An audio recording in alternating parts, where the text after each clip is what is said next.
Hello. Oh, Abby's links. Uh, Yes. Hello, my friends, and welcome to tonight's episode of the League of Amazing Adventurers here on twitch.tv/tabletop rolls. Bum, bum, Oi. bum, bum, bum, bum, bum. We hope you're doing well tonight. A few announcements before we begin. First of all, programming announcements. This Friday we begin our Spelljammer campaign, The Astral Calling. It's going to be wild. McKenna's in that. Matt's in that. Rose is in that. Maya is in that. You've not met Maya yet, but from like the 2 Zoom calls I've been on with Maya, they are wonderful. So, look forward to that. Cosmic Deity, check your TikTok DMs. I sent you a cat-related question today, and McKenna didn't answer me either, so I'm still trying to figure it out. Then, on Saturday, we got Will, we got Matt, we got Chad, we got Crystal Calf, and I still have to message PJ, because we're doing Civ 6, and PJ has Civ 6, so I'm going to invite PJ to our Civ 6 stream as well. that would be fun. Could be a good time for us to all play Civ 6 together. Matt or myself will be playing Canada. We haven't figured out who's playing it yet. Rock, paper, scissors for it. I don't necessarily want to play them because I don't really like Wilfrid Laurier's abilities. Oh, then don't rock, paper, scissors like, for it and just let Matt do it. Canada gets... Problem solved. But if Matt also doesn't want to play them, then we're going to have to, fight to the death to figure out who gets to play the Civ that we don't really want to play but should represent because Canada. I'm not entirely sure it's going to matter a whole lot for this first game. A lot of us aren't really sure what we're doing. Civ 6 is a kind of a different beast. But then after Civ 6, the stream that we're going to be doing for Salt and Sorcery is a game called Solasta. I believe. I thought we were going to do that after Civ 6. Either way, we're still confirming those plans. But that would be a D&D campaign game that would be like the 4 of us playing through together. Like a little CRPG D&D campaign together. Interesting. It could be fun. Either that or Matt and I will go through Elden Ring together. Finally. I mean, conceivably I could have my new computer by this weekend. Yep. Then on Sunday, the return of Stardew Sunday, now with mods. We're playing through Stardew Valley Extended Edition. Chat, we are beginning summer of year 2. We have sprinklers, we have mining, we got everything. Now we just gotta figure out which NPC we want to smooch.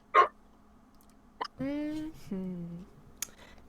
that the most important thing in the world? That is the hardest decision in Stardew, especially with Extended, because they've added stuff. Thank you. They've added stuff to it. There's a couple of new NPCs. I'm debating between 2 of them. I like both of their designs a lot, but one of them's a little bit cold. She gives like Vera energy, and then the other one's a little bit like socially anxious and cute. But yeah. Boop. So those are those. Then on... I know there was a non-binary love interest that... Oh. In what? Sorry, wild lag, never mind. Oh, I was talking about Potionomics. I was saying that there was a love interest that reminded me quite a bit of Elisandra, just from, the art. There is. I got that game for Matt for Christmas. I did. I played it once on stream. Seemed a little laggy on my end, but watching the VOD seemed a little better, so I don't know. But yeah.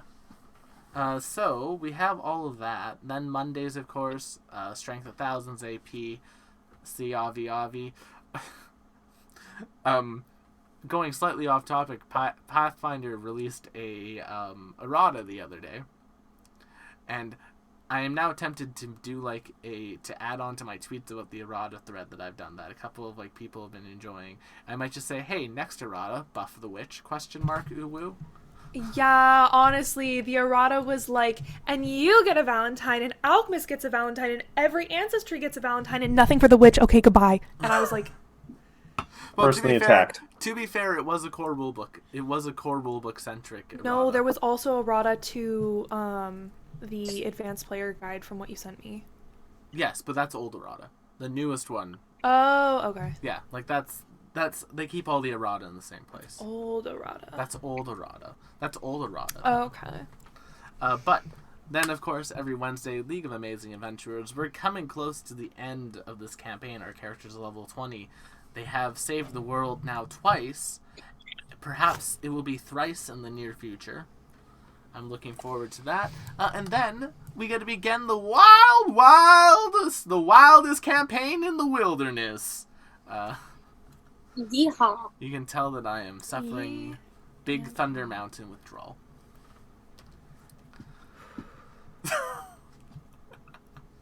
Yeah, that's that. Oh, that and caffeine. I've not had any caffeine this year yet.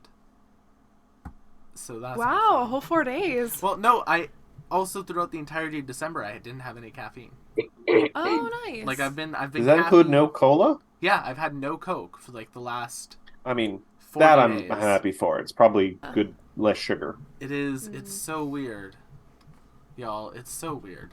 But those are all of our announcements. We are down to Cooper tonight. Send them hugs. Because you should always hug your friends. And before I get crazy distracted on anything else, here are other players for tonight. We, of course, have Abby for Abby's World as a Stage. Cassandra, Corellia, hanging out with us tonight. Say hi, Abby. Hi, Abby. Now I turned around and Iggy was sitting funny, looking at me funny. Y'all, She's odd. go and look Oh, at cute go pie. and look at Abby's TikTok if you want some like good Sheen stylings.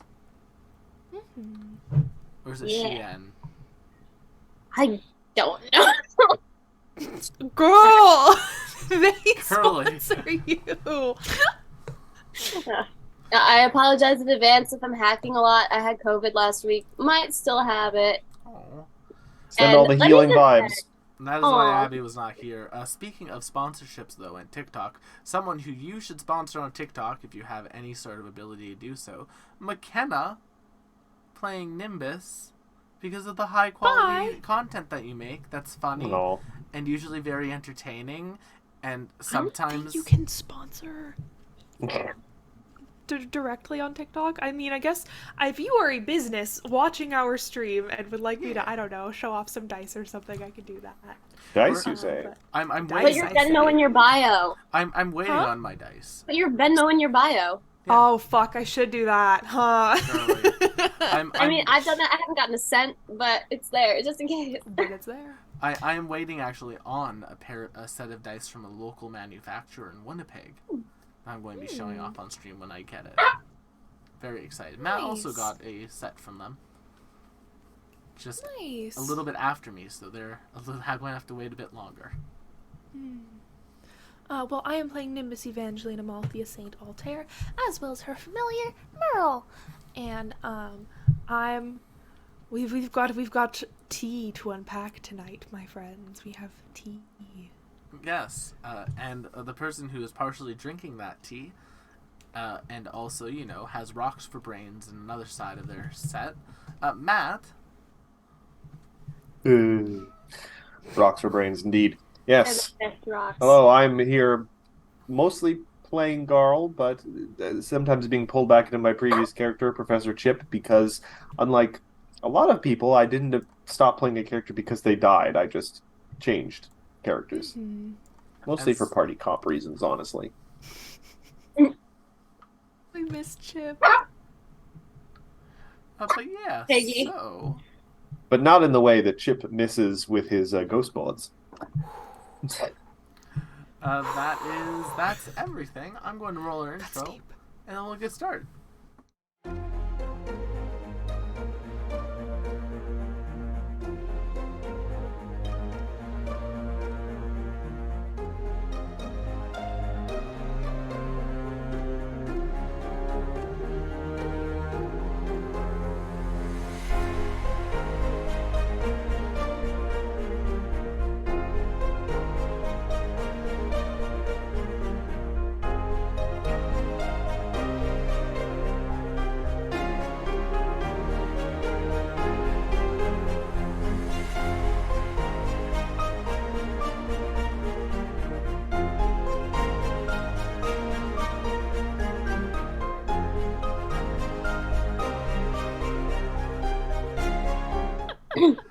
Last time on the League of Amazing Adventurers. Dun, dun, dun, dun, dun, dun. Our party got up to a lot of stuff and things, but more importantly, we continued our way through our downtime, the couple years that they had of time to rest and relax.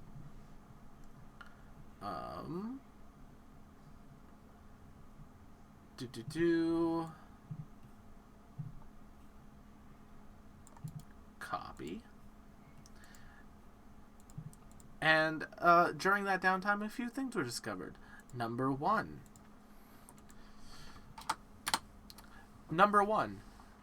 the fact that Abby's ex was coming back in the form of the Lord of Light. Speaking of her exes. Yes. Number two. Oh yeah, we had a whole. You missed it. You Yeah. missed it. There was a whole scene with Trevor There's a whole. and his new wife, who is hella pregnant. Harkonnen. Paragante. Forget it. Arnari's the Godfather. No Oh, way. God. Could not have picked a worse godfather for that poor child. Could you imagine Arinari raising a child? For Arinari's godfather duties to kick in, both Drevrin and his wife would have to be... Points to Garl. What does that mean? I mean, like, technically, when Garl was all, like, being experimented on, Arnari kind of Yeah. raised Garl with Cassandra. Yeah, and look how that turned out. She's a There are mess. so many things wrong with that. You're making my point for me, Will. You're making this easy. But speaking of making Nim's points for her, Nim also discovered that the would-be assassin, through some detective and sleuthing work and noticing a few oddities in courthouse documents, was never sort of probably processed. Feeling a little bit odd about how clean everything looked for them post-war time, with how like chaotic things were during the war, Nim did a sending to them, got a message back telling Nimbus that she was being held in the basement, so dark, by Chip. Yeah, And- you're being very generous. Nim was fully fooled by those court documents and was like, I'm actually really glad you're turning over a new leaf. And she was like, please fucking help me. I am dying under this fucking leaf. Don't be Like- so dramatic. Your interpretation of events was very generous. And after, yours is gone in the other direction, but alright. after like a short conversation with Ascendancy and the ghost of Gallant Grixley, say that 5 times fast. Ascendancy and the ghost of Gallant Grixley? Yeah, the ghost of Gallant Grixley the Grixley. Gallant is anything but. Ghost of Gallant Grixley. Ghost of Gallant Grixley, like that part. Because the G's. But after a short conversation where Nim revealed that Chip was planning on using some ghost bullets on Gallant's ghost. Ooh, ghost bullets on Gallant's ghost. That's a good one too. Anyway. Use the ghost Glock on Gallant's ghost. Not the ghost Glock. Use the ghost Glock on Ghostly Gallant Grixley. If you have a Gallant Grixley related tongue twister, put it in the Discord somewhere. And yeah, that's kind of where we left off. Nim was sort of heading back towards the Lutonian Academy of Adventure and Arts, the Conservatory of Adventure and Arts. And yeah, that's where we left off, and that's where we're going to pick up with Nim making her way downtown. Walking fast. Yeah, so Nim has just like sort of had this revelation via sending on the steps of the courthouse, essentially. As the rain gently falls. Yeah, the fog rolling over Breital. And over your heart. And I think she has like a very short amount of time to make decisions, and I think only one course of action makes sense to her, and she marches herself right back to Chip's office, Sure like thing. immediately. When you're making your way there, you make your way through the school, you knock on the door, and there's silence. Chip.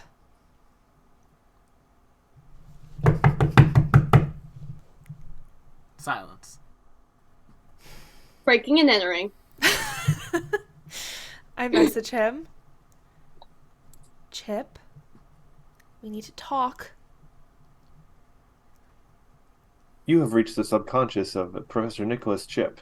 I cannot come to the forefront of my consciousness at the moment. I am preoccupied doing several things at once. So you If you, are in range of message then? I don't know what the range of message is. 500 feet. Oh, then no, he's not. Oh. Then fuck, I guess I'm shooting you ascending. Or just breaking in. Well, if he's not in his office, Nope. I get no response. Well, no. Are you sending him ascending? Yes, I say, I'm very upset. I need to talk to you. Please, let's talk this out. I'm terribly sorry. My plan to put Galen to rest has upset you so. I'm unfortunately away from my office for the rest of the day in a meeting I unfortunately cannot get out of, but if you'd be willing to meet me at the office bright and early tomorrow morning, I'd be happy to see you.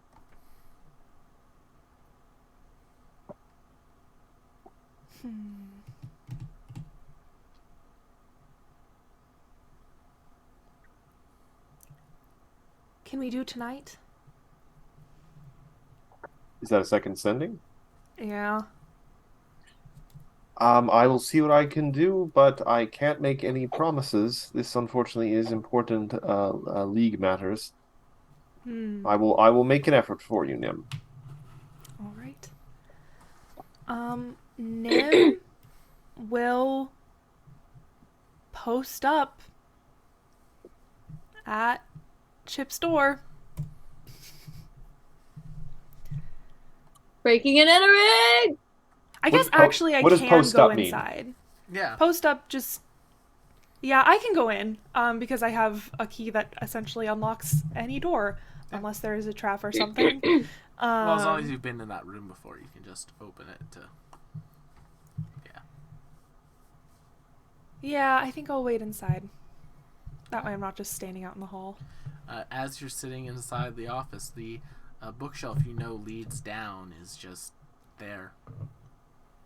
Yep. I'm talking to him first. All right. Nim criminal. My niminal. I will sleep here if I have to. It's a liminal space. We will cut then, as Nim waits for Chip to return to the office. It is going to be several hours. That's fine. We will cut to Cassandra and Garl, as the two of you are, at your cottage. Abigail has arrived. She has her stuff in a very nice, leather suitcase that's been provided to her.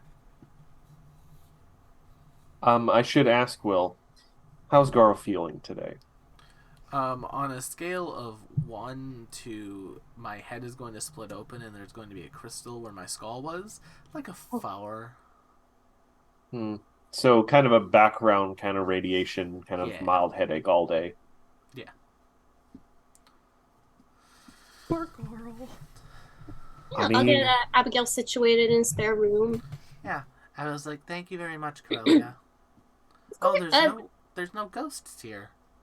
It must be a new building.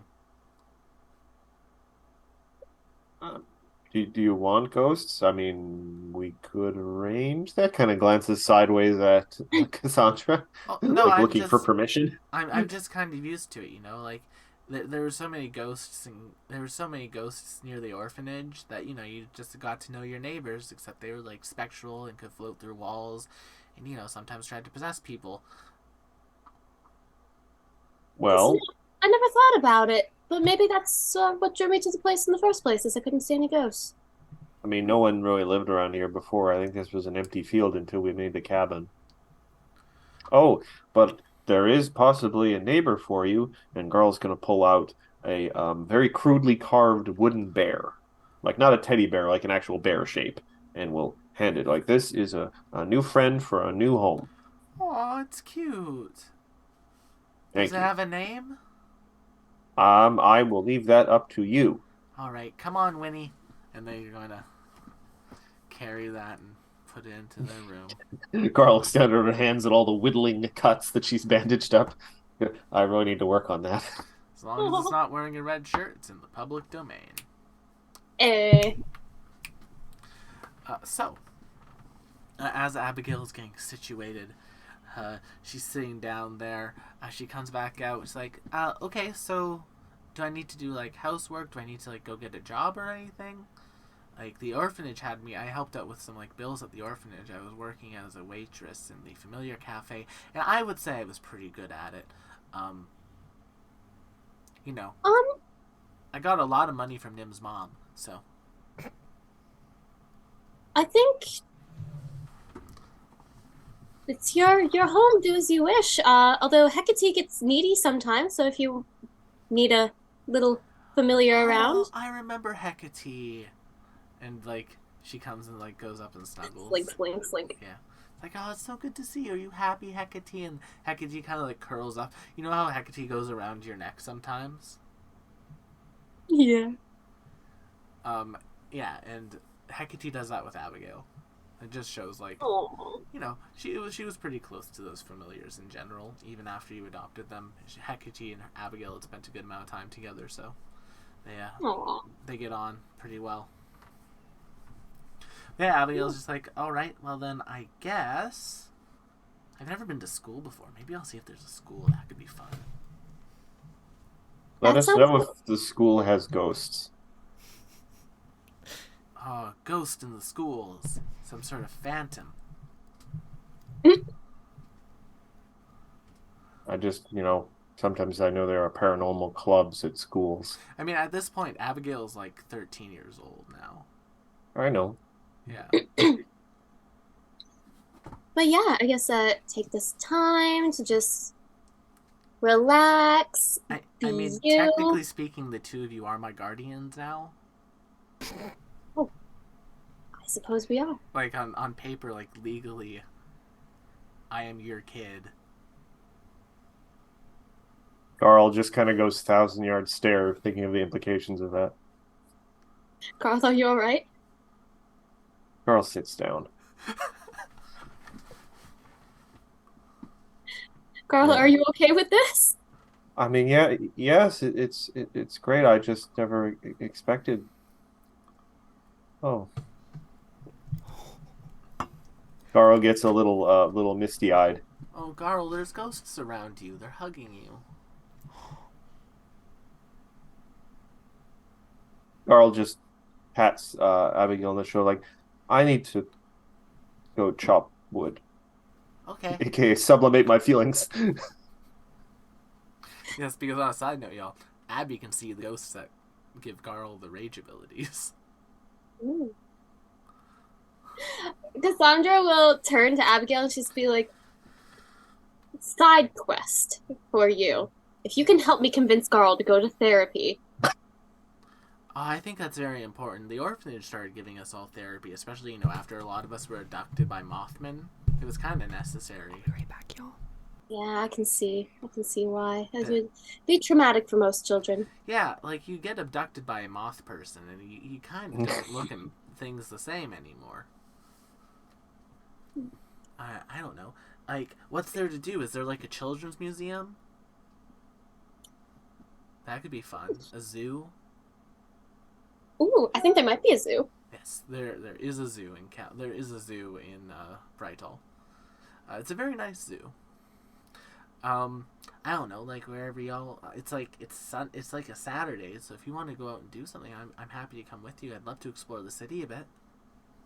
Yeah, that sounds like fun. I'll be honest, I haven't had really much of a chance to just explore either, so. Oh, okay. And she runs into her room and she comes back out after like 3 minutes in like this like long blue sort of like dress that like comes up and has like a white underdress in it. She has this like very large like brimmed hat that's like a dark blue hat that matches the dress with like this red ribbon tied around it. Yeah. It's like, It's so precious. this is what they made us wear whenever we went out the orphanage. I gotta keep mine, so. Aw. It was like You know a what little else we can do? uniform. Yeah. If you want, we can go clothes shopping and you can get whatever you want. Oh, sure. Yeah, you can find your personal style and all that. Yeah, that sounds fun. Personal And style. yeah, also side note, I won't pretend I know a lot about what you're going through with the um death magic and all that, but Sight. I also see ghosts and I am, for all intents and purposes, kind of partially dead in some ways. Um, at least on Paper. many lives. Yeah. Ah. So if you ever want to talk about it, I'm absolutely here to listen and to help in any way I can. Just kind of smiles at that. Now, to the zoo. As the two of you are heading out, Abby, you just feel Corellia feels like just like a sort of like squish on her hand, and you see that Abigail is like holding your hand. That's cute. I'll go to Garl. Garl, we were gonna go to the zoo. You can come if you want. Garl is not inside outside. Oh. Garl? Garl! You perhaps see a little movement deeper into the woods. Into the Uh, I'll- woods. I'll turn to Abigail and be like, can you wait right here for me? Sure thing. Awesome. I'm gonna tick, tick, tick, tick, tick, tick, into the woods to check on Garl. You find Garl kind of just sitting on the ground, like with her back to a tree and her kind of face in her hands. Maybe, very, that very kind of like slow, but kind of like deep chest kind of cry. Cassandra will sit down next to Garl. Snuggle up and say, do you want to talk?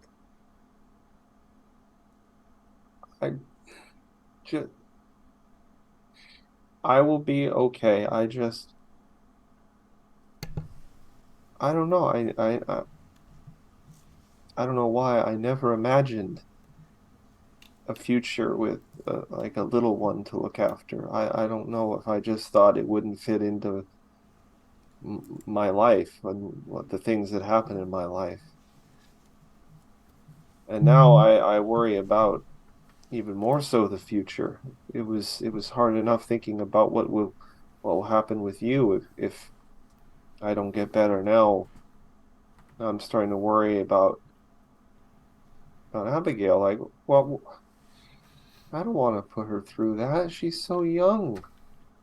She's already been through so much. Not that you haven't been through a lot, but it's just a lot to process in the sudden moment. I should have thought of this ahead of time. I knew she was coming to live with us. I've got such a rock brain. Oh. Oh, no, Carl is perfectly fine. I invited Abigail to live with us on an impulse, and I should have discussed it further with you. Make sure you would be okay. I trust your judgment. You make good decisions. I just need a little time to process this. I'm going to go take Abigail to the zoo. You can come with us, or if you need more time alone, totally understand. I will get dinner ready. I'll make lots of food for a big celebratory dinner. I'll use the good meat. Cassandra will give Garl a little peck on the cheek. Garl kind of pulls you in for a quick, like, one arm over the shoulder kind of hug. Oh. And no matter what happens, right now is right now, and right now is pretty good. Yeah, it's a good day. I just need just a little time. I'll be okay, and then I'll have to start writing more stuff in the book. Well, we'll see you later, and I'm excited for dinner. I will do best to meet your expectations. we'll bring you back a souvenir. Oh, Uh, as Cassandra makes her way back to like the clearing where the college is in, you just see Abigail, kind of like having the scythe floating in air, but with like, so it's like the scythe is sideways and like the blade is going up, and then you basically like see her jumping onto it, trying to balance on it as it's floating in the air for like as long as she can. And like as she's like starting to get her balance, she's like, yeah. And then you just see her like leaning forward slightly, and then the thing starts moving forward slightly. She's like, and there's just like this unbridled look of, oh, this will be fun on her face. Cassandra's is like, I encourage the adventuring. But Immediately, watch the blade. immediately leans too forward. Thing flips. She falls. Blade ends like right in front of her head, like right into the ground. Cassandra goes over, hands Disappears. Abigail the broom, her flying broom, and she's like, "Why don't you practice with this first?" Oh, that would work.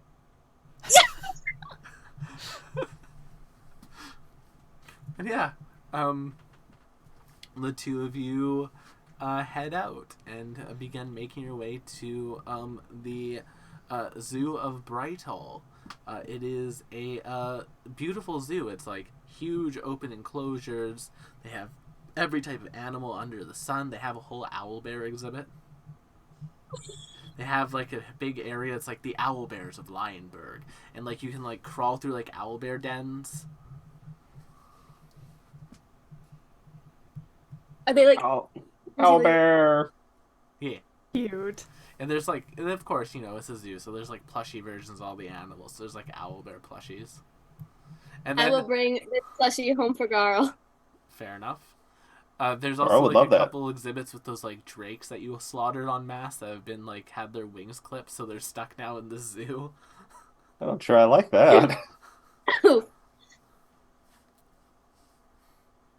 But yeah, the trip to the zoo is a wonderful trip. Nothing happens. Abby doesn't take the scythe out in public because, you know, seeing a 13-year-old girl with being able to summon a scythe in public would be kind of terrifying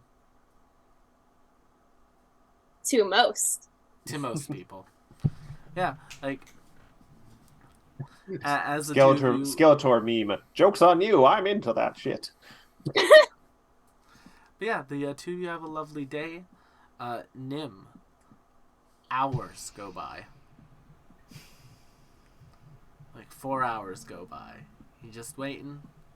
I'm waiting. I am talking to him before I do anything. May I do a bit, Will? Sure. Knock, knock, knock.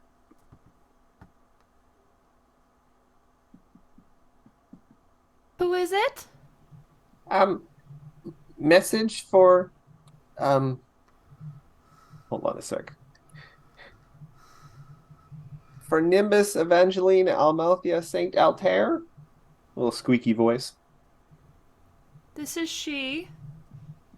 Is this your office? Can I come in? This is not my office. I am here waiting for someone. I have a note. I hate to be cryptic, but would you mind sliding it beneath the door? It's a little unorthodox, but okay. I appreciate it. Little note is slid under the door. Also, what appears to be the bottom half of a clipboard is trying to slide under the door. You can see there's like a line for a signature. I need proof of delivery. Oh. All right. I open the door. You just see like a little like page boy dressed goblin, with like a little mail satchel and everything, and he's got a clipboard and he's got a bag full of letters and stuff, and he's like, "Oh, what? Just the letters on the floor now. Oh, please don't step No, on it's it." all right. I'll get it. Thank you. And you do recognize on the envelope is Chip's handwriting. Interesting. I want to look at what I'm signing before I give him a signature. It's literally it's like carbon paper essentially. It's literally like I need you to sign for this package. I read what's underneath as well. I'm looking it over extra careful. Give me a perception check. Okay. I'm the DM now. You do not see anything odd with the paper. Okay. It is All bog right. standard. I thank him, tip him a gold piece for his My 6 sisters will love this. Thank you. And he skedaddles out of there before you can change your mind. You just fed that Yeah. goblin. You just fed that goblin family for a month. What's the point of having gold if that's not how you're going to spend it? Nimbus Exactly. thinks to herself. Just Well, yeah, basically. I will go and lock the door and sit back in the armchair in front of Chip's desk where I was, and I will read the note. The note basically says in almost like telegram kind of like stop things, like Nimbus, stop. Have been pulled into meeting with conclave of clerics. Stop. Apparently the room is shielded from all sorts of magics. Stop. Will be difficult if you send me again. I am not ignoring you. Stop. Maybe later than I assumed. Please help yourself to tea and biscuits if you wish to stay. Stop. If you hear any noises in the room, it's just bad windows. Stop. Nimbus Rat in cocks the an paper. eyebrow, just goes, uh-huh. And folds the letter and sits back down where she was. She is a little bit too on edge to partake in tea or biscuits. yes. We'll settle in with a book. Unfortunately, you do find that all the books in Chip's office are like textbooks and stuff. And they might be interesting to you. I don't know. How are you interested in the history of how vertebrae were named? Yeah, that's fine. She's not really reading for pleasure. She's reading to have something for her mind to do. There's a book on bird facts. Bird facts. That sounds fun. Page 1. Birds are not real. If you have anything on ritual magic, I'd read that too. There are no books on magic here. That makes sense. Are there books on ghost clocks? Yes. Yeah, but that's hidden in a drawer. I see the kitty shadow! I'm trying to keep her out from in front of my light. Baby girl, you're being so silly. Show me Godzilla kitty. It's okay. Okay. Come here. Nim, I don't need to be asked when you get a twice. chance, make a perception check. Once you're done playing with Pepper. Peppa! I usually prefer salt, but this time pepper is just so sweet. He did a baby. He did a little baby. We named our cat in the Stardew Valley extended series Herbicat. After Matt. That's a 38. There you hear some like light banging from below you. Oh From no. the- oh god. Like someone like Oh. who clearly has their hands tied smacking them against a wall or something. Very specific. That's so specific. It's not just like I can specifically hear that their hands are tied. And you can even tell they're not fuzzy shackles, because you know what that sounds like. I mean, probably at this point. Yeah, it's if not Alessandra, definitely Gwendolyn. Definitely Gwendolyn. Definitely Gwendolyn. Which is There- funny, because wasn't she a vigilante at one point? She has like a collection of feathers that like for the longest time Nim thought was like decorative in her room and now has discovered is not. Yeah, that sounds about right for Gwendolyn. And yet I was worried I would be spilling the tea. Yeah. I thought Nimbus continues to wait. Nim, about a few hours pass and you get like a sending from Alessandra. Mm-hmm. It's like, do you need anything? You good?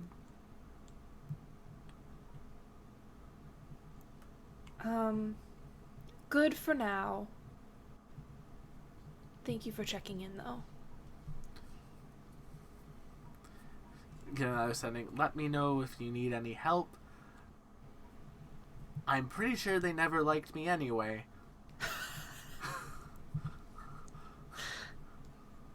She's not wrong.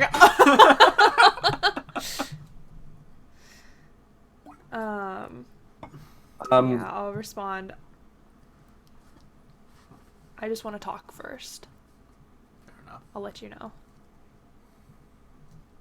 I would say about another hour passes, and yes, you do hear a rap on the door, and this actually probably does sound familiar, the particular style of Professor Chip knocking on doors, even though it's his office, he's being polite. Professor, this is your office. You do not need to knock. I was literally written to always knock on doors before entering. Is that like a vampire thing? No, it's just a behavioral thing. Ah. Has he entered? No. He's waiting. Well, come in to your office. Thank you. Some formalities must be. He comes up he's got his coat that looks a little wet from the mist and everything, and his little hat. Not a deer hunt or deer stalker hat like Sherlock Holmes wears, but puts it on a little coat rack next to the door. He looks very tired. Comes in. I don't suppose you have any tea already made. Sorry, I didn't have the stomach for it. Oh, kind of comes up and hops up onto a chair next to yours and leans in close. Are you feeling all right? Have you no suspicions as to why I'm here? I mean, I'm suspicious of everyone at all times. I mean, it comes with being the head of an adventurers group. Someone sent me a birthday cake that was a mimic. Oh. It wasn't even my birthday, so they're obviously not very good at trying to, assassinate me. Is that how you caught her, then? No, I never caught the person who set the cake. For all I know, it could have been a prank. And the other one? Do you mean the assassin during the war?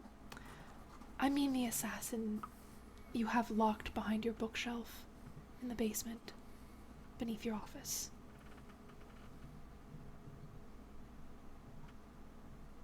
I don't know the extent of her involvement or what she knows. That's the purpose of it all. And Chip kind of sits down in a chair and just kind of calmly looks at you. There were excellent forgeries at the courthouse. I'll give you that. Truthfully, you had me entirely fooled until I had sent her something, congratulating her on turning over a new leaf. Would you say your treatment of her here has been, I don't know, Chip, on par with how you would assume most prisoners are treated elsewhere? I have not physically tortured her, if that's what you're saying. I have not Physically. I have not intentionally psychologically tortured her either. I have confined her. I have, obviously restricted her freedom.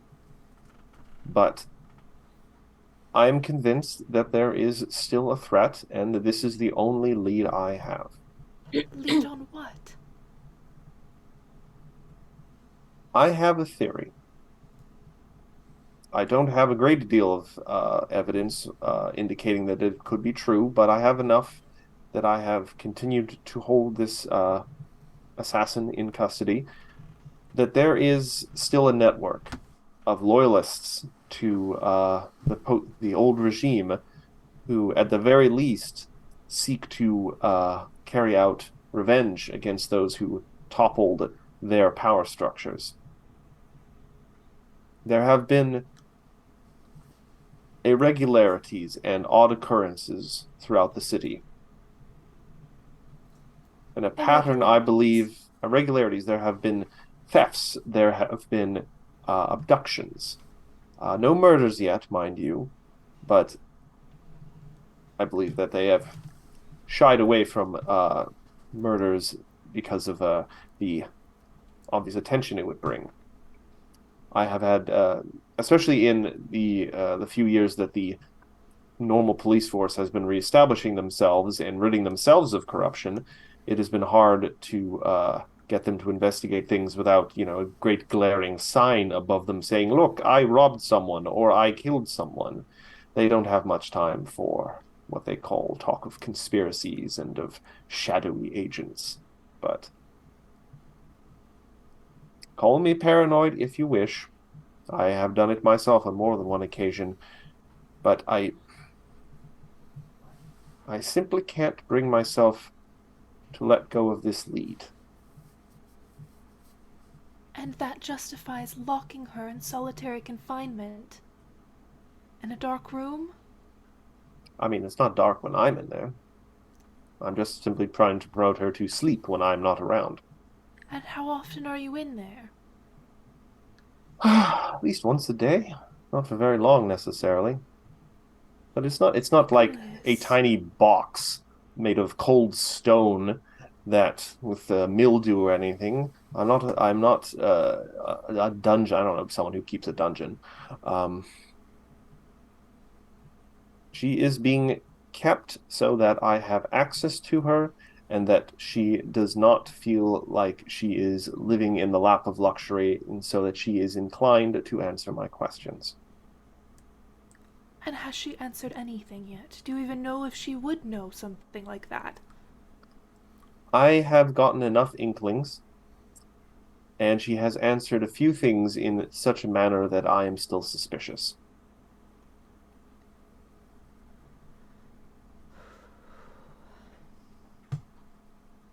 I'm very rattled by this, Chip.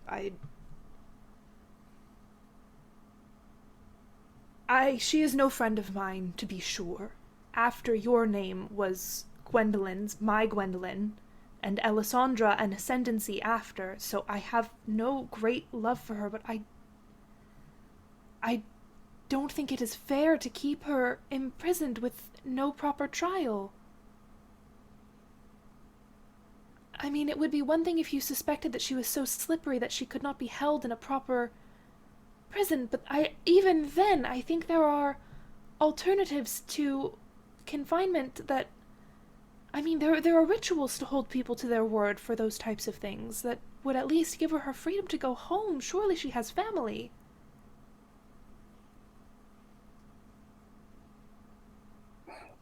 I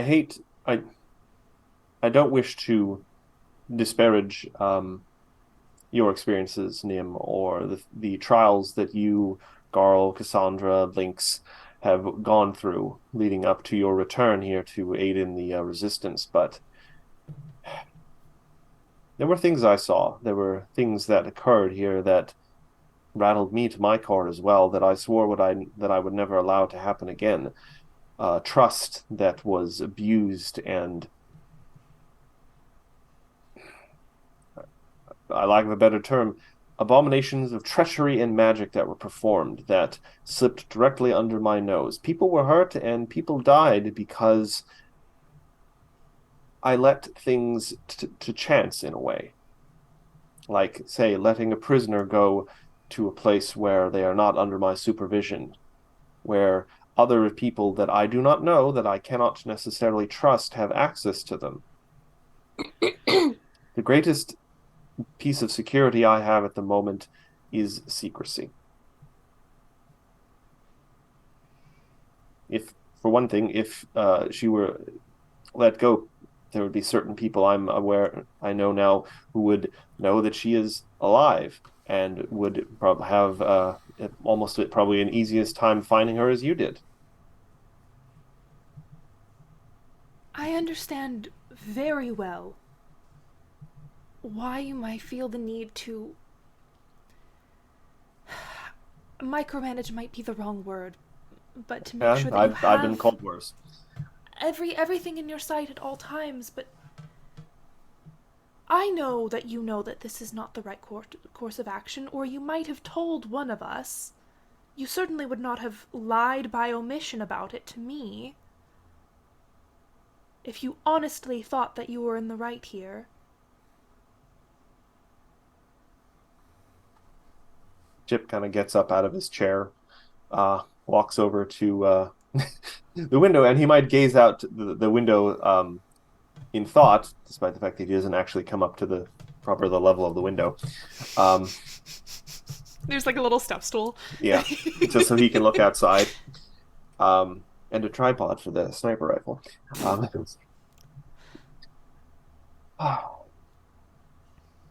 You are saying out loud, Nimbus, many things I have thought to myself over the years. It has caused me no end to consternation. You might have noticed a good deal more of my whiskers have gone gray. Not that I am trying to garner any sort of sympathy for this.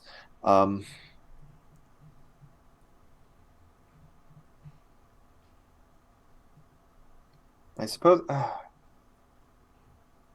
this is difficult to admit, I suppose. In a way, I had considered asking for your Cassandra's assistance. I know you have access to magical abilities that could aid in interrogation or a simple questioning of truth or lies. It is not that I do not trust either of you. I suppose just on some level that I wasn't necessarily, until now, maybe willing to vocalize. I don't trust magic. Well, yes, that is something I have suspected of you for quite some time. It's just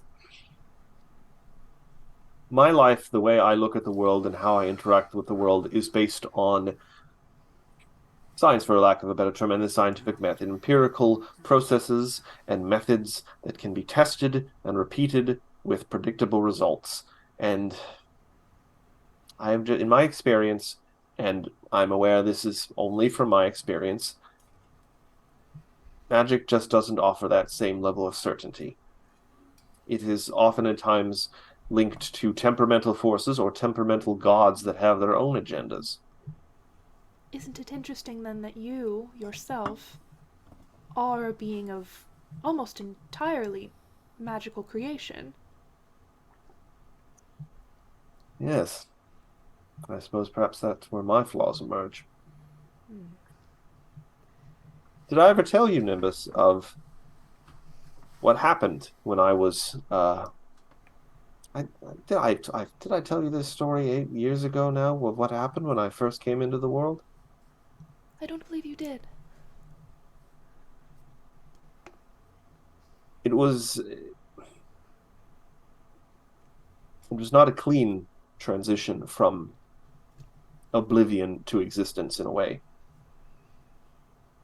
I found myself suddenly with a mind full of history, with a life, dramatic, that I had led, in a dimly lit room, in a small, poorly maintained bedroom, with what I believed to be a dead man in the bed. And it was all too much for me in the moment of my birth. I was seconds old, and in a panic, I ran. I ran right out the door into the street, only thinking to come back later and discovering that, using the skills that I had been apparently born with, that the man in the bed had only recently died. That perhaps if I had not run in a moment of cowardice, with the skills I was given, I might have been able to save their lives.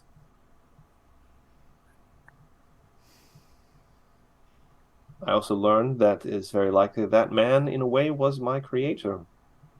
He was an author of some repute, though he had seemed to have fallen on hard times, or perhaps fallen into a well of his own mind. Not that this excuses any of my behavior, I suppose, but this is just the kind of situations that magic can create, I felt. But This is all, I suppose, perhaps in your eyes, simply making excuses for depriving someone of their freedom and of, intentionally or not, torturing them to satisfy my own paranoia and desire to be in control of the situation. He turns around and he does look even more tired than when he entered. Oh, we didn't lose McKenna there. Perhaps I have, perhaps I have labored alone too long.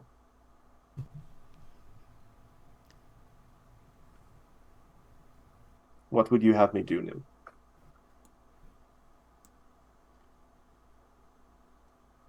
Well, now we actually may have lost McKenna. Yep. Oh no. Well, The guess I get away worst. with it. The worst possible time. Chip got off scot-free. Oh no. Oh, Oh no. oh, Can you hear me? Can you I see can hear me? you, yes. We can hear We you. can Am hear I you. Oh, now we back? can see you Yeah, moving, yeah. yes. There we go. What was the last thing you heard? Oh. You said perhaps, and then after that it... Okay. Hold on, I thought it was a really good line too. I'm so sorry. Perhaps I have labored too long, depriving someone of their freedom and, however unintentionally, torturing them to satisfy my own paranoia and desire to be in control. What would you have me do, Nimbus?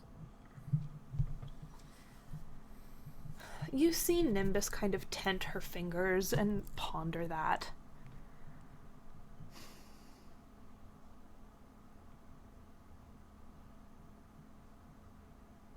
I don't know. If you really think that she might be hiding something about a possible conspiracy, information you could theoretically glean from her would save lives. Believe me when I say that I don't... I understand why you've done this. I just have to wonder if there was perhaps a more humane way. You can to go empathize, about but you it. cannot sympathize. I think it is a deeply morally grey thing that has been done here, because there is the possibility that it could truly save a great deal of people to stop this resurgence in Treladar. How much does she know of what has been going on in the outside world? Presently, very Presently. little. I have very specifically drip-fed her information that I felt would possibly lead to her giving more information. I have been intentionally trying to shape her worldview. I believe the children call it gaslighting. Oh, Chip, don't say it like it's a good thing. I'm not Say it saying like it's a good thing. I've been said trying it like to. it's a hip and trendy thing to do. Oh, I mean, Chip. I thought that only came in hand if you did the other thing, the girl director. Professor. Girl boss? Oh Is yes, that was it. Yes. Oh my god. Sweet I thought Tessa, boss help was a little me. too pedestrian.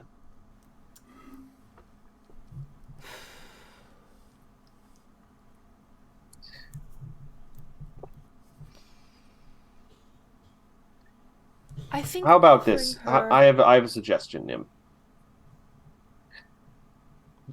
Tomorrow, I shall take you to see the prisoner. I shall allow you to perform any sort of magical information gathering that you wish. And if you feel that there is nothing to be gained, or if I have reduced them to such a sorry state that they should be released, I will abide by that decision. I trust your judgment, just as I trust Cassandra's. Maybe not Garl. I don't know Garl that well yet, really. It's been only a couple years, and she only comes in. You've only been seeing her, what? Well, Weekly? Bi-weekly? For 2.5 I'm very years now? familiar with her physiology at this point, but not her character. She's a woman of few words. Well, then you understand her character very well. That seems like a surface reading for a character. But and if you are satisfied, or if you believe it is appropriate, we shall release her to the proper authorities, and I shall remand myself to the custody of the authorities if they deem it necessary. Is there any reason why we cannot speak with her tonight? She is asleep. She is asleep. Yes.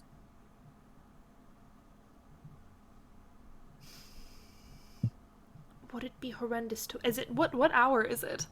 Now it's like maybe 2 a.m. 2 a.m.? Good Yeah. lord. You were committed to waiting. I was committed to waiting. I didn't think it would be quite that long.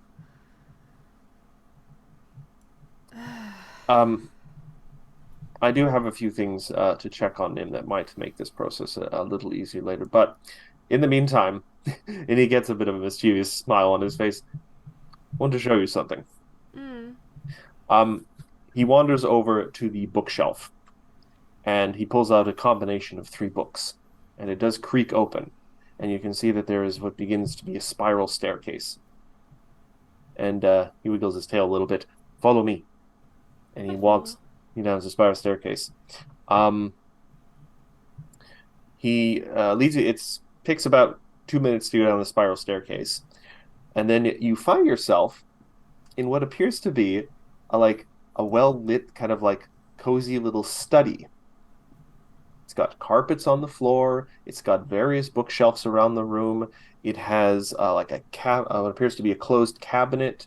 Got a sideboard where there might be, decanter if there's wine in here. There's a little tray with a tea service. But in the middle of the room, there is a shiny, new-looking coffin. Next to it, a little... no, I know. Don't worry about it. Next to it is a little pedestal with a envelope propped up on it. Chip was a vampire all along. No. Yeah. I'm not sure if you can be a vampire Duskwalker. And Chip's like, knowing how adventurers are and those who might breach my office at some point, I felt the need to come up with a bit of a defensive measure to the access to the chamber. I need to go make some arrangements, but seeing as now it's no longer really necessary as a defensive measure, see if you can solve it. And he kind of wanders back up the coffin? No, it's not my coffin. It's not even a real coffin. Are you just going to leave me down here? I mean, it's a sealed room mystery. He waves, gives you a thumbs up, and closes the door and goes back up the spiral staircase. So, Will, I now hand it over to you. Are we going to make McKenna do this? I mean, it'd be fun. I wanted to give her a chance to do it. Oh no. Oh no is right. I go and I try the handle to see if I am in fact locked down here to do this locked room mystery. He didn't actually lock the door. Okay.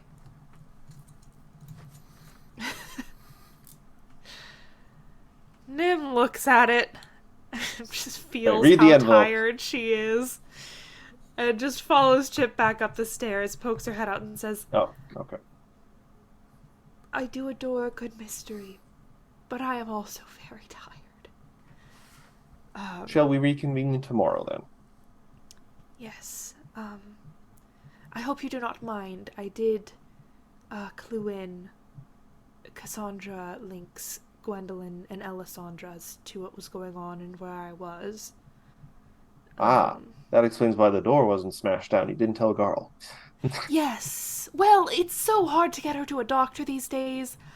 I didn't want to shake her faith in the one doctor that she would actually go to. Well, now that makes it seems like we're deceiving Garl. Well, a bit. But, Cassandra knows, so I leave it to her. Mostly, I was just a little concerned, what with all the celestial possession that's been going on. I did tell you about that, yes? No? No. My father had to save him with a miracle. It was the first miracle I ever cast. It was a kind of a big moment for me. See, this is why I need you to get all of you back in the league. Then there would be regular reports. Yes, but then I'd have to write them. I mean, I'm working on a magical dictation machine. Ooh, that sounds fun. I mean, that's the kind of magic I'm okay with, like things that mop the floor magically. Yes, I apologize. I assumed that this had been in one of the reports because this is sort of a big deal. Um, Unless reports are being Samuel intercepted. Valenfell, the Suddenly, whole man Chip who gets a was shadowed look at his behind face. Hmm. all of the nonsense in Treladar, um, was, well, he was not so much possessed by a celestial as he was empowered by it. It was like a partial possession where he was not like he had control over his own actions versus Chip is making tea. say my father, for instance, did not. It was a full possession, and to exercise that celestial from his person took about the highest level magic one could possibly cast. It was not an easy feat, and I was a little bit worried that they had gotten to you at some point. Possibly even through this specific assassin, and that the reason she was, living beneath your basement was actually, by, I don't know. I've been sitting in here for hours just stewing on varying machinations of what could possibly be going on, and like, oh, what if she was lying about being trapped down here because she knew that I could discern her location and needed to come up with a good... It's... You are not the only one who has been affected mentally by the strains of warfare. It is something maybe we should all seek therapy for. Oh. I mean, it's very possible she has attempted to manipulate. I'm not sure as to what the nature of your conversation was, but... Oh, well, I said, I'm glad to hear you are back in Treladar. I'm also a little bit glad that you failed at your task, but glad to hear that you're moving forward. And she said, is this your new way of torturing me? To which I said, no, are you not back in Treladar? And she said, please help, it's so dark in here. Please. Oh, please, it's so dark, please help. And that is when I decided to discern her location and realized where she was. Well, that's a tad dramatic. Is it? I mean, a new kind... I just ask her questions. I... The ethics of solitary confinement, Professor. I mean, it's not entirely solitary. She has daily contact with at least one person. At least? Who else would she have contact with? Well, okay, one person. Okay. Oh, what a mess. Promise me she will still be here in the morning, Professor.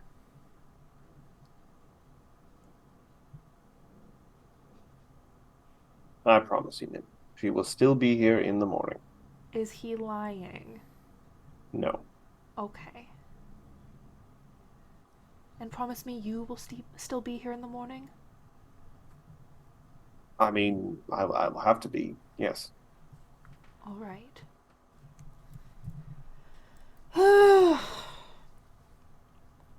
All right, I will take my leave. I will see you in the morning. And I will come prepared with truth spells and the works. Sounds good. Thank you, Nim. And All I hope right. all this has not tarnished my image in your mind too much. I know it has some, obviously, but...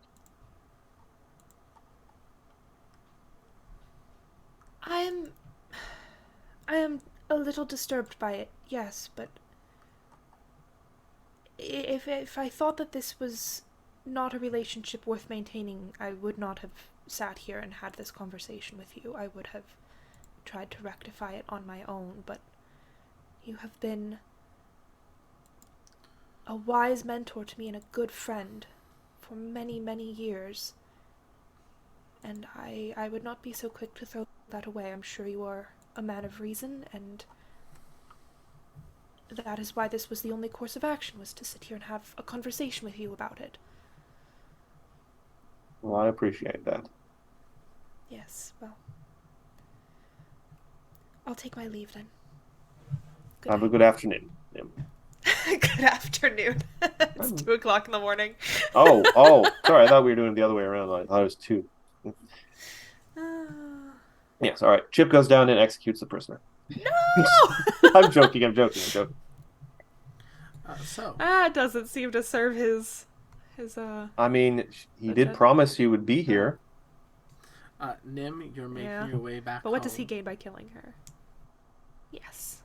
That's off that source of answers. I'm accosted by You know, as you do, Kaladani. there's the evening's carriages that pass by, people coming home from bars and such. When you make it back home, Gwendolyn and Alessandra are basically like fully gearing up and getting ready. Like, Gwen has gotten like a crossbow attached to each of her like different like hidden spots. She has like another one that's loaded and like repeating. She's like in full like leather armor, has the vigilante gear back on. Alessandra has been given like a slightly more like greens version of that vigilante gear, like just like a mask. And Aw. she has like a weapon at her side ready to go, and like the second you come in, Gwen just looks at you and says, "Oh, good, you've made it home." I do love seeing you two in that armor. Fair enough. Gwen just. Bet kinda- you'd love seeing them out of that armor. Oh, It is all right. We are going to continue the conversation tomorrow morning. She is being held, not in particularly torturous conditions, from what I am aware. particularly. I mean, it's solitary confinement, with which I do have my issues with, especially for such stretches of time, but hopefully tomorrow we can get some honest, or I guess later today, really. It's, 2, 3 o'clock in the morning? Alright, well, let's get you to bed then. And Gwen just comes, and then she looks at Alessandra, and Alessandra says, "Fair enough," and Alessandra just kind of like picks you up. Yeah. Just princess style. Yeah. Nim, like a small child, just like falls asleep in her arms on the way up the stairs. And the three of you have like a lovely night snuggling. Yeah. Then the morning comes a little bit quicker than normal, because Nim doesn't normally stay up this late. Yeah. Well, it depends. But the morning comes, and Oh, before I go to bed, I do send a quick dream message to both Cassandra and Link saying, don't worry, don't panic. We're talking about it in the morning. Feel free to come if you'd like, but there's nothing to worry about. fair enough. You got your full night's rest, and the next morning is yours. Chip, overnight, do you do anything? Chip begins to get his things in order, fully preparing for the possibility that he gets arrested tomorrow for what could possibly be a crime against, humanity. Or just a crime, I suppose, in general, yeah. He makes sure he's got all his papers currently graded and stuff, and make sure the short list for the succession for the league is taken care of. Probably writes a note to a few people he's going to have to be sent out to ensure that they don't try and pull any strings for him, because he's got friends like throughout the city kind of administration now, and he doesn't want any of them pulling any strings. Like, he's not going to send the notes, but he's going to have them written in case he does need to send them.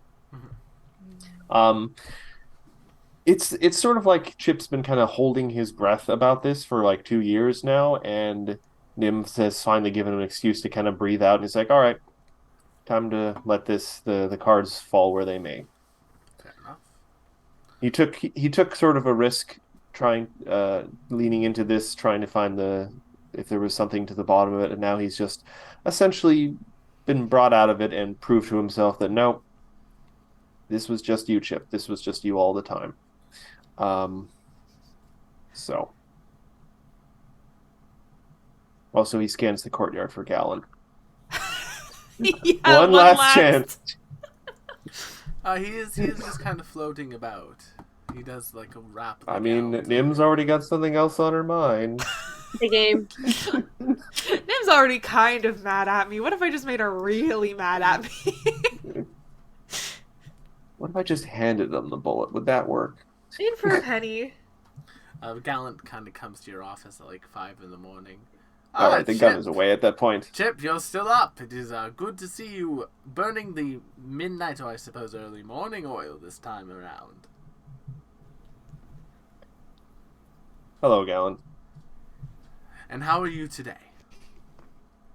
I mean, I've been better, but you've been in a school. Yes. Did you have a nice conversation with Nimbus about the rat folk in your basement?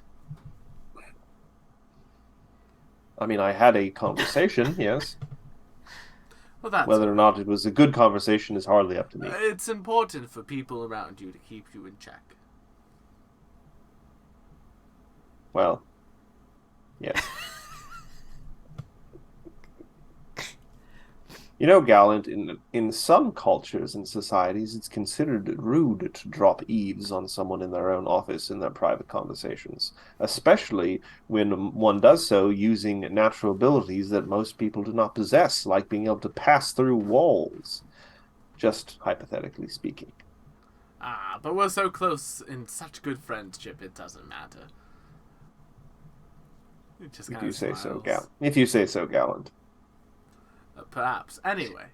Out of curiosity, Gallant, I've never thought to ask. Yes. I'm not sure why this has never occurred to me. As I understand spirits and the things that tie them to the material plane upon their deaths, are you tied just like to me, or is you tied to the school, the building, the league in general? I've never quite really plumbed the depths of this particular mystery. Well, Chip, I suppose it's about time that I come a little bit clean with you. Chip slowly reaches for the drawer with the gun in it, just in case. I was once very good friends with a man who was a very talented writer, as you know. And once his creation was brought to life at the cost of his own, I took steps to ensure that you would remain. Part of that needed to have an anchor. And I could think of nothing safer than my own soul to use. Wow. What a pair are we? Pair indeed. Two ghosts of a forgotten and bygone age. Perhaps our day has come and gone. Perhaps. But if it is, we shall go together. At least the youngsters can pick up the pieces. He just kind of looks out the window. You've left some very capable people in your wake, Chip. Is he planning on offing himself by killing Gallant? I mean, he might have been doing that accidentally almost. Chip just casually realizing how close he came to killing himself. Well, we don't know. I could have, by just being on this plane long enough, now anchored myself to it. It's hard to say. Duskwalkers are kind of a weird species. Yeah. Or heritage, I suppose. It's a risk I'm willing to take.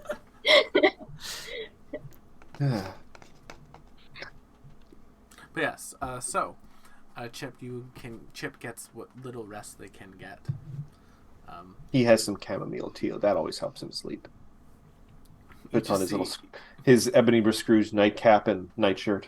But and now something in Chip's mind becomes a little bit clearer. If Gallant knew about the prisoner, now the figure they saw moving in the darkness that was speaking to them sometimes was probably Gallant. Hmm. Hmm. What to think on that? That's myself in. Chip in his little like extra long nightcap. Yes. Also, he presses a button that activates a whole bunch of booby traps in his room. People were wondering why I asked for a log to be delivered to my office, and it's up in like a rope thing ready to swing down like an Ewok trap. And there's just a ring of salt that goes around Chip's bed every night. His greatest nightmare is waking up with Gallant halfway phased through the bed. Yeah. I mean, there's only so much he's willing to put up with. But yeah, the morning comes. Nim, Alessandra, and Gwen wake you up after about 6 hours of rest. Like, Gotta get that long rest in. Yeah. Cassandra, are you going to head and join Nimbus for this? Yep. She says, "Oh, bitch, I've been waiting for this." I thought you were gonna go with the whole crew to start. I certainly wanted to. But yeah. You all Our Chip has been committing war crimes. Our Chip.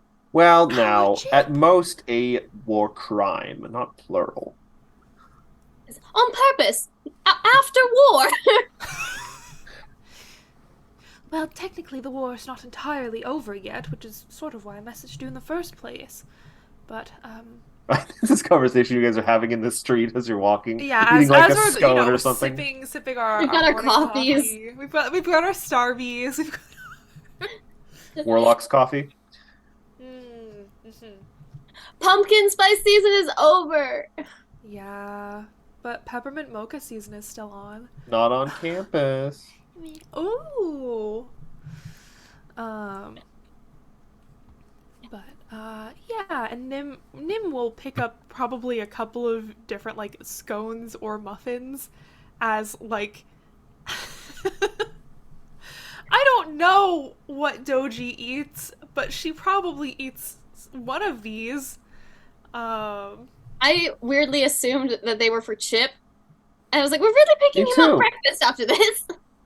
No, I just thought maybe she'd be more inclined to give us some answers if she had eaten decent food. I don't know what he's been feeding her. Rations. Oh.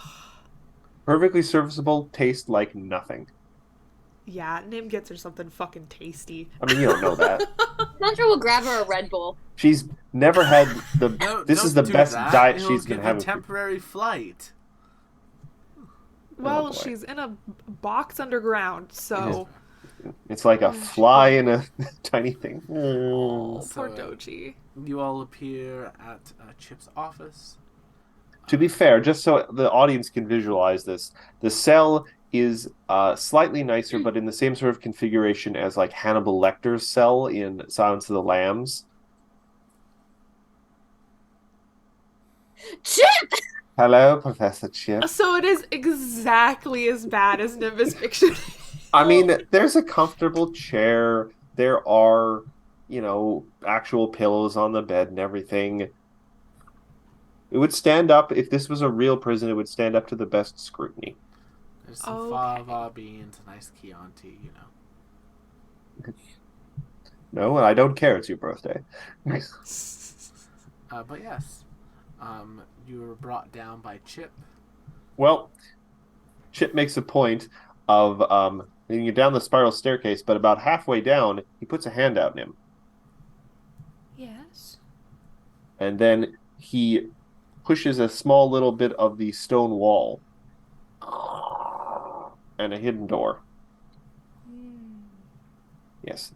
That might The be entire the entire murder mystery room was a red herring. Ah. Yes. You spoiled my Suits fun. you. Communism was just a red herring. Like all members of the oldest profession, I'm a capitalist. I love that line so much. I should rewatch that. Clue movie. is a great movie.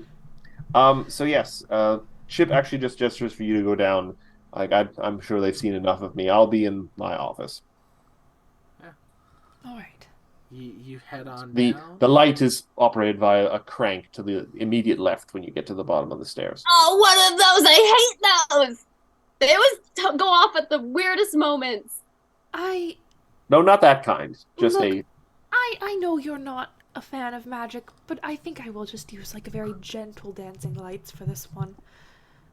I mean, all right. Do what you want. So sitting in the cell Nimbus, on the bed, just kind of like sprawled out, like, and like staring, completely silent, is Doji. Just lying there, eyes wide open. A slight glow to her eyes. A slight glow to her eyes. Yeah. Like a magical glow? Like a slightly, like, see in the dark kind of glow. Gotcha. Like that kind of like eye shine you get when you shine a flashlight into the bushes and there's like a possum in there or something. Mm-hmm. I love possums. They're so weird. Nimbus will throw up, like, again, just a very gentle, don't want to, shock her retinas or anything, just a very gentle dancing lights. Not going to blind me for 5 minutes, Professor. No professor today. Sits up. No. I recognize you. You do. Do you recall from where? School. Yes. You were an intelligence agent. Sort of. Clearly for the enemy. Depends on who you consider the enemy. Well, I mean, considering that I am Trelladarian, I think that's obvious. Well, I think that would depend on what you want, Doji. There are plenty of Trelladarians who are, well, not trying to kill my loved ones, for starters. I'm simply following orders. Draken's orders. Dragons, yes. Anyone else? I mean, Draken, I'm sure, receives their orders from somebody. Did he have anything on you? Other than my family, no. What do you mean? I mean, he knew where my family was. Right. But that's simple insurance. So it's understandable. Thankfully, I was never too close with them. Really? Yes. Is she lying? Yes. That makes Nimbus sad. Are there any ghosts around her? You see Gallant's head just kind of peek. Damn it. Cassandra will look at Gallant and be like, no. Gallant just That's No. no. like you know how cats, when you look at them and they've like done something bad and they just like back away slowly. Gallant just kind of floats through the floor slowly.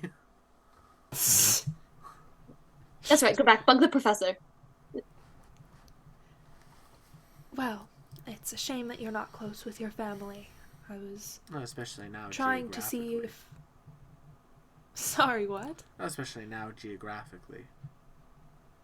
Cassandra will giggle at that. She thinks that was funny. Well, I was going to try to rectify that, but if you're not close with them, I suppose there's less point. I mean, they're probably dead. I failed. You did. Draken was very clear what the punishment for failure would be. She is tearing Lived up that a little long. bit. She is tearing up a little bit at that point. Sorry to hear that. Yes, my list has changed slightly, Nimbus. Huh? My list has changed slightly, Nimbus. Oh.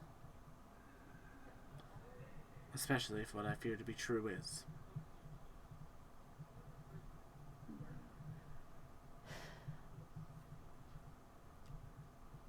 Has Chip told you what became of Draken? No. You may be happy to learn that he has already passed. And not. Pepper, baby girl, come here. You're ruining the shot, honey. I love you, but not right now. I had hoped that I'd be the one to let him leave this place. Will, given that Nim's been keeping track of this, I'm assuming Draken bit it pretty close to, when everyone else bit it. Yeah.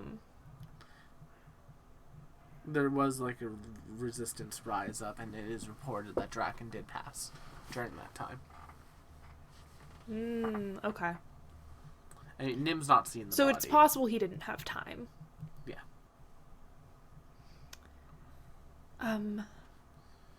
Well, if Excuse me. killing him yourself is off the table, it may bring you some comfort to know that he was killed very shortly after the fall of Treladar, which occurred shortly after your departure. So I'm not sure he would have had time to carry out any of his more nefarious machinations. So we lost then. Does that upset you? Wouldn't it upset you?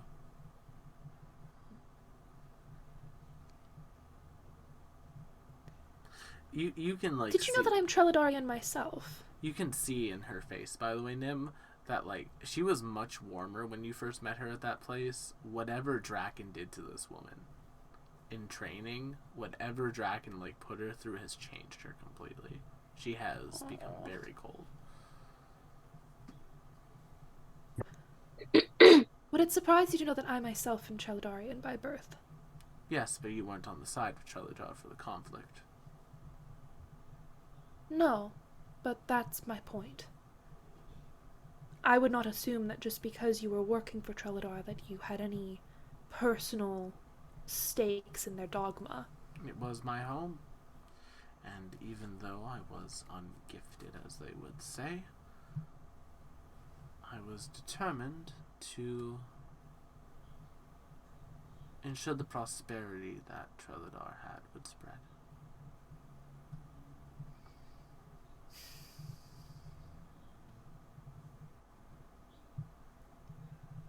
Treladar is still on the map, to be clear. They lost the war, but were not... No one did to Treladar what Treladar did to the Opal Empire. Surprising. A bit. So, are you going to kill me? Are you leaving me be? I'm assuming that because the professor's not the one greeting me this time. Their technical war crime has been exposed. Tell them I'm dead. Nim considers that for a second. I mean, technically, it would be a half truth. That's true. Oh, now you see, you're already starting to think like Chip did down in here. It becomes so easy when there's no one to judge you in this space. Am I free to go? Am I stuck here for longer? Are you going to interrogate me? Are you going to use magic on me? I might. Go ahead. Do what you want. As far as I'm concerned, I'm a tool that was not fit for its purpose, so take Cassandra does put a hand on Nim's shoulder and she's like, Nim, if you are actually planning to interrogate her, I I can do it for you so you don't have to. Just planning on using Zone of Truth. What were you planning on doing? Oh, I heard interrogation and I figured well you know kind of when I hear interrogation, you know, I have a certain history with the word. I just Yes, I wouldn't want to put you through that psychologically. It's Just- suddenly dawning on Nim that she's actually the only member of the party that actually would have had a problem with this. Yeah, honestly, which it is.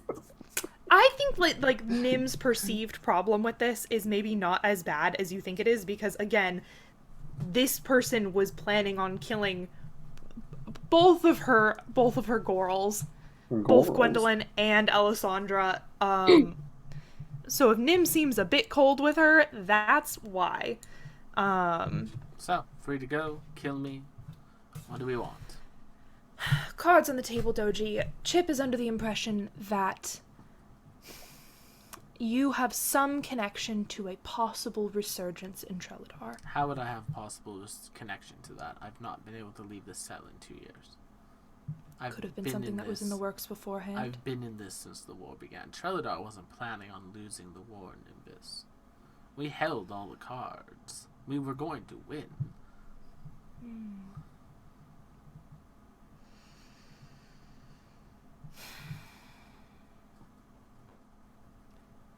I'm going to cast Zone of Truth. Go ahead. Oh, we're playing Zone of Truth. We're playing Zone of Truth. Oh, wait, everyone in this group is already in a relationship. There's no mystery left. She chooses.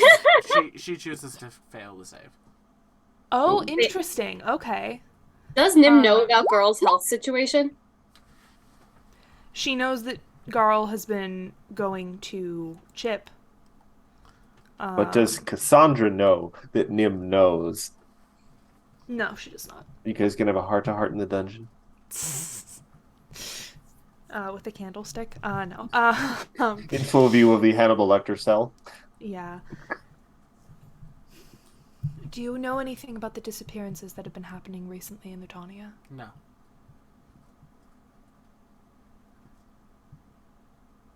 Was that a no? That was a no. Sorry. No. She's truthin'? Truthin'. She's truthin'. Is there anything else that you know about Treladar's plans? Yes.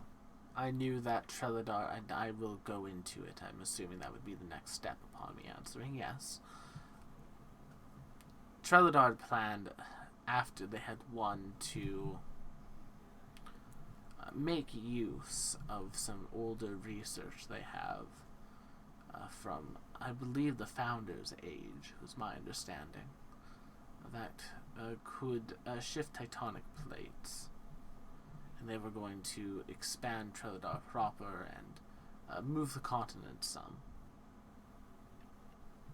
That would level almost anything that they had already built on Treladar. That's insane. And so we'd be able to rebuild it with magic very quickly.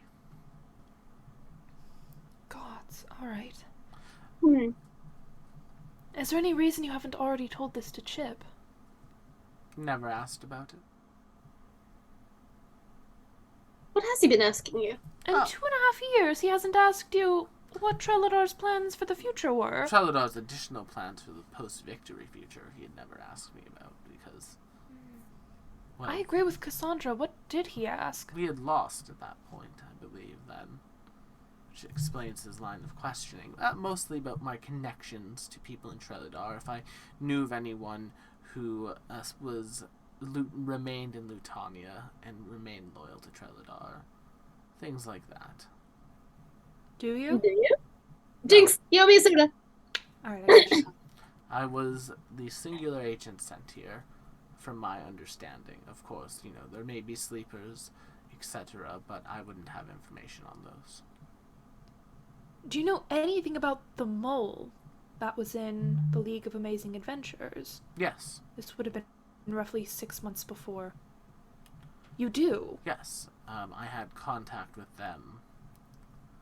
I had contact with them through myself. They helped me get into the city. It was Gallant Grixley's former secretary. That squirrely motherfucker. That was a mystery. Sorry. That was a mystery y'all never figured out. It's something that I've been asking about. Yeah. We finally found someone who knows. They had killed Gallant and collected the instruments of woe for the Magdian military as per Treladar's agreement. And Gallant never... Gallant. I mean, To be fair, Gallant might have been shot in like the to back be of the fair, head, never Nimbus, saw I was shot in the back, Gallant says. his head popping through Oh. the ceiling. Why was I under the impression that you had been shot in the chest? I do not know. I don't know either. Maybe it came through the chest.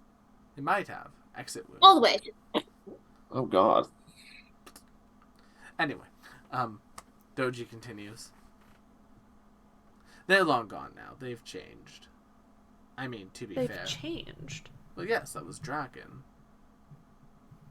That was Draken. Yes, disguised. Ugh. Fucking Draken. Who else is on your list currently? Currently, it was Chip, Gwendolyn Buka, Elisandra Gladeswin, and then you, Nimbus, Evangeline, Amalthea, Saint Altair. Is that your current list? I don't have a current list. As far as I understand, my employer no longer exists.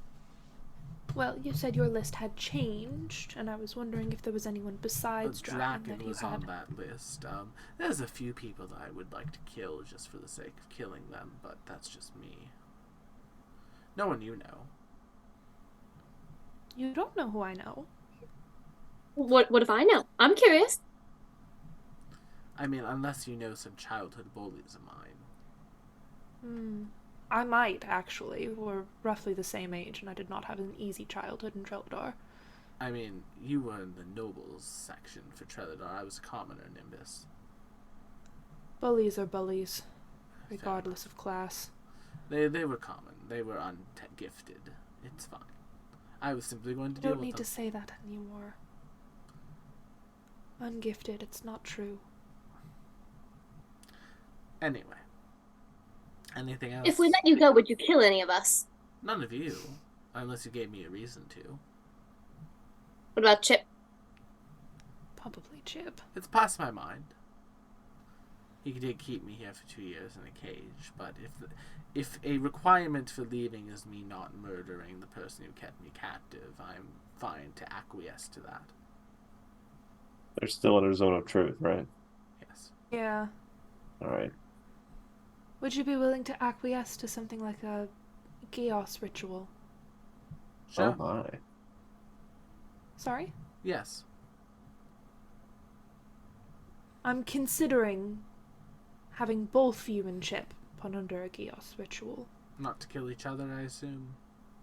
Precisely. Or harm each other, or harm each other's families. Just stay Or out by of inaction the allow harm to come to them. I We're mean- gonna Asimov this.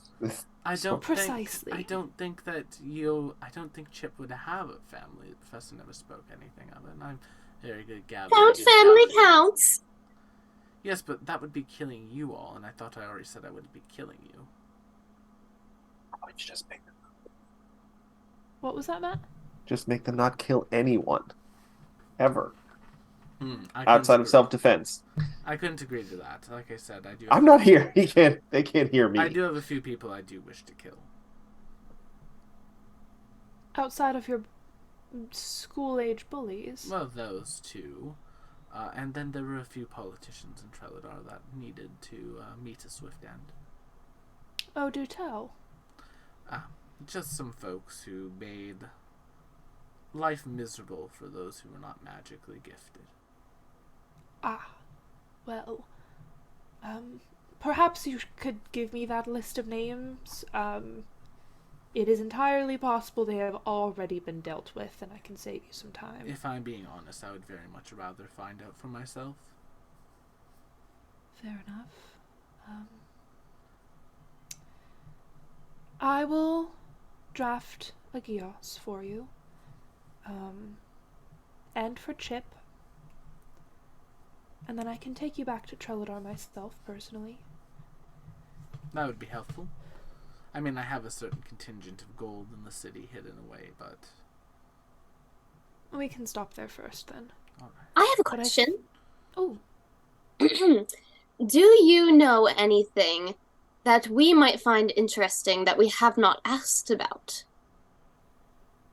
That you think we might find interesting?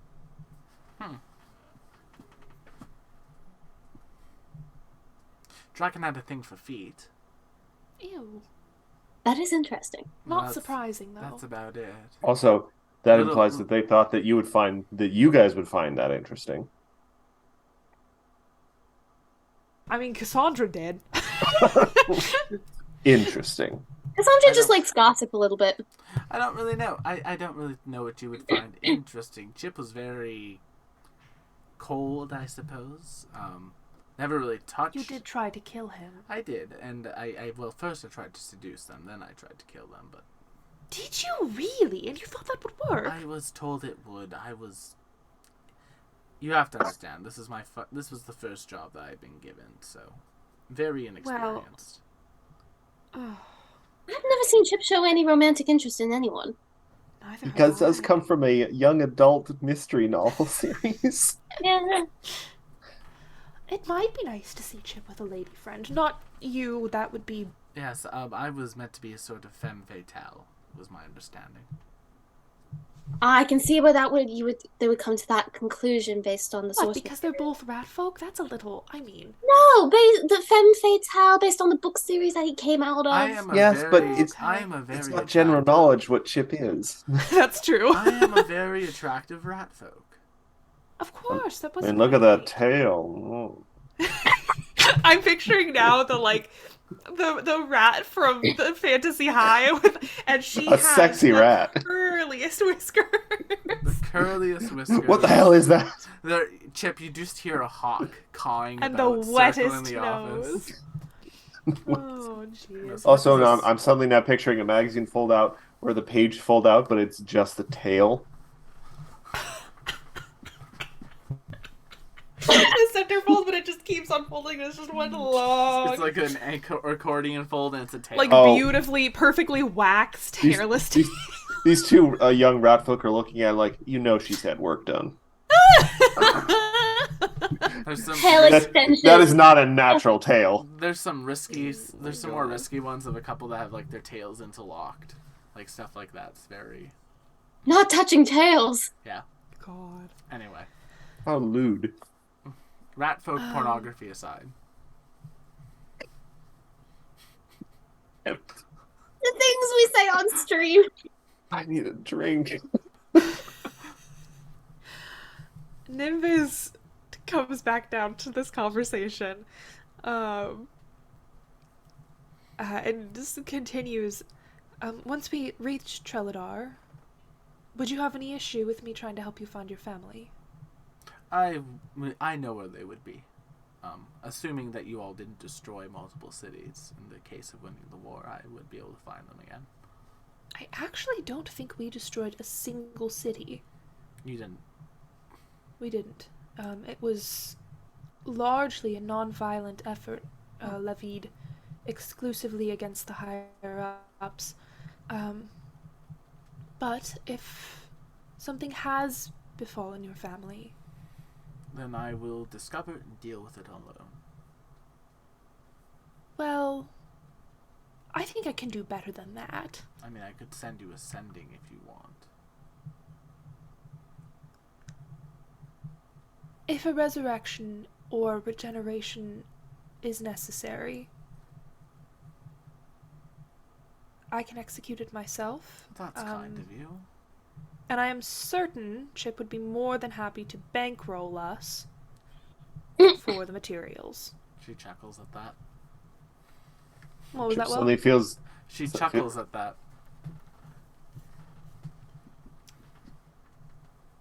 Would that be adequate compensation for your time here? Yes. All right. Like I said, as far as I was concerned, I was surprised. I was not expecting to make it out here alive. So Chip up says, "Oh yes, I forgot to turn on the gas." Chip mentioned that he didn't think your heart was truly in the assassination, which led me to believe that perhaps... it wasn't. He's a bit old for my tastes. I meant that your heart wasn't in the assassination attempt, not in the seduction attempt. Yes, but they were kind of hand in hand on that one. Tail and tail. You know how men are. You get them into bed, you stab them through the heart, you go about your day. Ugh. I don't You know know, what I I find wish more I had disgusting. sometimes. I don't know what I find more disgusting, stabbing a man or bedding him, but that's besides the point. Oh, I'm with you on Sometimes that. I wish I had. Sometimes I wish I had. Sometimes I wish you had, Corellia, Yeah, but me that's too. besides the point. We brought you scones. Oh, she used the legal name. I had assumed that perhaps the good professor had been providing you with perhaps not the most flavorful of foods. Please do not take this the wrong way, Nimbus, but I will not be accepting any food from you. Understandable, I would not accept any food from you either. Fair enough. If you Also- would like me to do a detect poison No, spell on these, I can. It's fine. I'm also vegan, and I'm not. Cassandra's already like taking out the stones. I've not been able to keep up with that over the last few years for obvious reasons. I mean, Chip's a reasonable man. I'm sure he would have worked with your dietary I restrictions. didn't want to really bring it up. I was worried that would show a weakness that they could exploit. Ah. Yes. Cassandra's eating the scones. She's Well, I think this one is like a buckwheat. It doesn't matter. I can make you food I'm fine. that might taste like something. I'm fine. Rations are okay. I've had worse. All right. Well, let me see if I can't get that ritual drafted, and I'll it wait will here. take some time, but hopefully we can have you back with your family within a week. Fair enough. She just sits on the bed.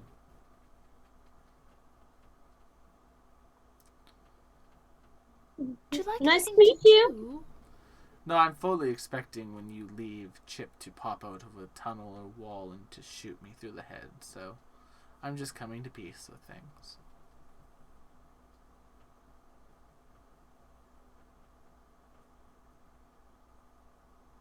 I'll keep him occupied. Fair enough. And she just kind of like lies there looking at the ceiling. Nim leaves, but Cassandra is welcome to sit there and ask more questions. Zone of Truth is Zone of Truth. While I'm here, what do you think of this dress? I mean, on you it works pretty well. I would tighten it around the hips a bit to, show off your figure more, but that's just me. I was thinking the same thing with you. Not many good places to hide weapons in it, though, unfortunately. Yeah, I usually stick with the, sparkle. Ah, you're a spellcaster. That explains a lot. No wonder. Yeah. Oh. Anyway, it was nice to meet you. I'm sorry about the whole Treladar situation, and I hope we're good now. As a fellow former Treladarian myself and all that. It's fine. As I told Nimbus, I will not kill any of you. What was your last name again, by the way? That's a good question. I'll need to ask my family when I return to them. You don't know your last name. Modify memory training is a witch. Oh, you know what? From one memory lost person to another, it can be a lot. Could Cassandra fix that? She has Modify Memory, does she not? Oh, that's how the spell That's works. not how it works. She doesn't know like what was tampered with, and there's no way to tell. Fair enough.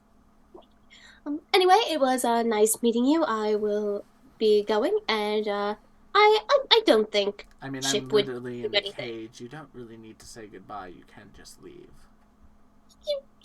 You're probably right. Okay, I'll just bye.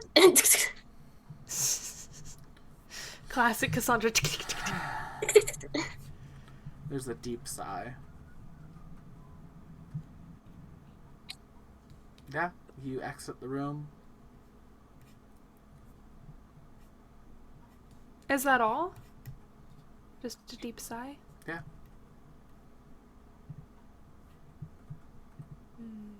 And we'll find out the consequences of that deep sigh next week. No, I think we'll go a little bit later if it's okay. I just want to finish off. Okay, This. put a cherry on that. Yeah, put a cherry on all of this. Get her home, and we'll. How many years Chip goes to jail? Well, I don't know if you noticed, but Nimbus didn't mention anything about turning Chip over to the authorities. No, but you really won't be the point of mentioning that to them. Yes. But Nimbus, you're able to get Gios written up easily. Fun fact. The secondary casting for that requires either society or Library. legal lore. Legal lore. Oh, Chip has that. What's better, his society or his legal lore? Or they're the same? Let me double check. Chip's legal lore is only plus 27. His society is plus 29. So only a slight difference. Oh, either way, you were able to successfully cast the ritual. I'm not even going to make y'all roll for it because just expend. Really? Is that Yeah, good? just expend the money for it. Well, that's interesting. So Gios, I am looking at the ritual online and I'm not seeing What's it from? how Advanced much it Player's would Guide? cast. Oh god, I don't think so. I think it's core rulebook. Oh, core. 412. Yeah. That's surprising. There's not many rituals in the core rulebook. Meanwhile, Cassandra will complain about Chip's book selection in his office. Chip, these are boring. I do work in here. The staff lounge, I don't know, has some stuff on butterflies. I don't know what people read for fun. No, what do you read when you're having like tea in between meetings and stuff? I mean, I have this little book. It's about the history of tea. What I level guess are that's- you casting it at, McKenna? Well, that depends on what her level is, and for Chip, I think it's probably going to have to be like 9th or 10th because he's what, level 19? Yes, but also if you cast it at 9th level, it lasts indefinitely. If you Yeah, cast it I at mean, lower it would levels, last it lasts less indefinitely either way. So if someone willingly submits to a Gios spell, it lasts indefinitely, and only powerful magic such as a wish spell can remove the effects. If it is cast on an unwilling target, that is when those time limits come into play. time. For Chip, it would it can- be 13,500 gold. Oh, fuck. And for Doji, it would be 9,000 gold. Where are you finding that? Creature ritual costs. All right. Nim looks expectantly at Chip. Wait, why am I being geased? To not go after her or her family after this.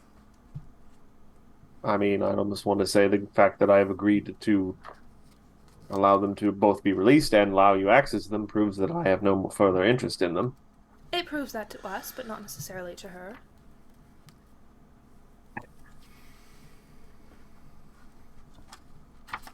You know, this would cost a lot of people their scholarships, Nimbus. No, I'm not going to do that. I will not rob the students. You know, Chip's going to like take out a loan or something.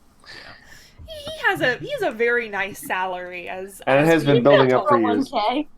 And we Yeah. did kill a bunch of dragons. He killed a bunch of dragons, and also, in addition to his salary being very large, he has room and board at the school. Fair enough. So Chip can then cover the cost of the ritual. yeah, the way Nim just looks at you is like,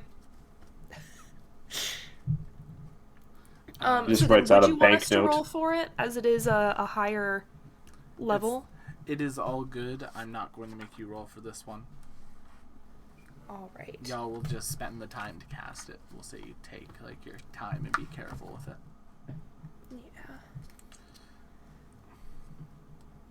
Yeah. So Gios is cast. The contracts are signed.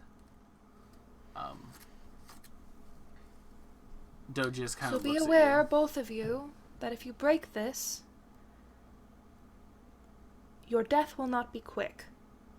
Mm. It is a sickening spell, essentially, that prevents you from ingesting any food or water. Remarkable. you. Fun. Effective. Theoretically, depending on how you interpret willingly ingest, you might be able to get away with intravenous hydration for a little bit, but your remaining life will be spent hooked up to machines, and you will be miserably nauseous and exhausted. If only there's a weaponizer. Anyway. You could. Yes, it would You be absolutely interesting. could. But also, keep in mind that any attempts to circumvent your Gios, find a loophole, will also make you sick. As I said, I have no interest in murdering Professor Nicholas Chip. Or any of his loved related ones. to it or loved ones. Or causing them harm. Or causing them harm indirectly or directly or through inaction, da-da-da-da-da. Yes. Thank you. Alright, let's see you home then. Onward to Homewood. Cassandra, would you like to come? You open a door to where was Doji from? Rat Town. Rat Town, USA. You open Darn the tootin'. door. Doji Rat. Born and bred. You open the It door said Doji to. catching Doji Rat. Yes, that was the Abby figured it out. You open a door to Abjurtress, and Doji, when she's there, goes her separate ways and just heads off, disappearing into like a crowd of people working to rebuild the city. I'm gonna follow her for a little bit, just curious. She makes her way to like a slums, and then she enters a house where she stays for a long while. Any family there? The house did look to be occupied when she entered it. I'm gonna peek. I want to see if she's home with her family. Yes, there's a small rat folk family in there. There are a number of like young rat folks. There's one that has like a bit of a wound, like a crutch, and I think it's like a very tiny Tim sort of a Christmas, the night before Christmas sort of thing. I shoot her a message and just say, would you like me to fix that for him? Go away, Nimbus. It's a wound from the war. They'll be okay. I know, but I could fix it right now. Go away. Fair enough. I go away.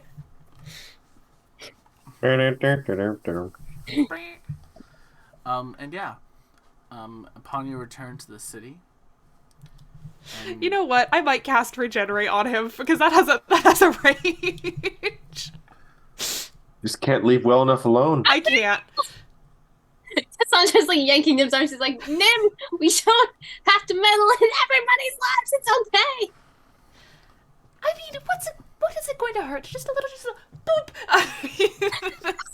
They Yeah. explode. There's some like, my leg!